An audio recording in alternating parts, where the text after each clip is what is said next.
Morgan, in a new statement, the White House is explicitly putting the threat of military action against a NATO ally on the table in the case of Greenland. This is a new statement from Caroline Leavitt just into CNBC moments ago. She says President Trump has made it well known that acquiring Greenland is a national security priority of the United States, and it's vital to deter our adversaries in the Arctic region. The president and his team are discussing a range of options to pursue this important foreign policy goal.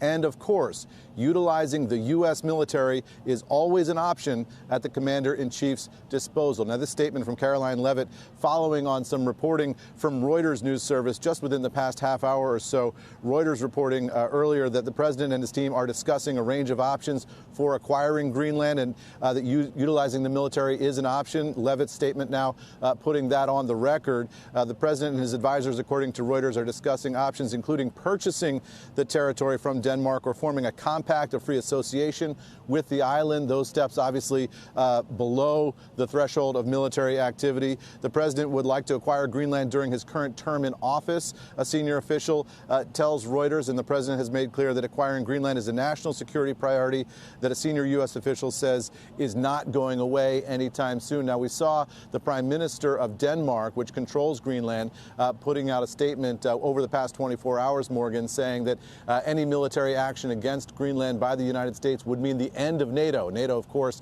the military alliance of Western countries that has enforced the peace throughout the Cold War and the post-World War II period. That is something we just haven't seen before, Morgan. This is sort of uncharted territory here, at least rhetorically, for one NATO member to be threatening military action, or at least placing the prospect of military action against another on the table in an on-the-record explicit mode, as the White House has just done now. Clearly, the acquisition of Greenland is a key priority for President Trump, Morgan. Back over to you. Yeah, I'm still wrapping my head around this. I mean, we heard similar comments from Stephen Miller yesterday, so it sounds like it's a crescendo in terms of the rhetoric here.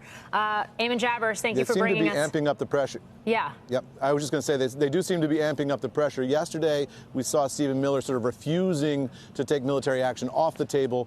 Now what we're seeing is Caroline Leavitt explicitly putting the prospect of military action on the table. It's a ramping up of that rhetorical pressure against Greenland and against Denmark. And presumably the goal here is some sort of peaceful settlement of this. The White House doesn't believe necessarily that there's any military option for Denmark or Greenland here to resist the United States, so that by amping up that rhetorical pressure, you might be able to force some sort of political solution.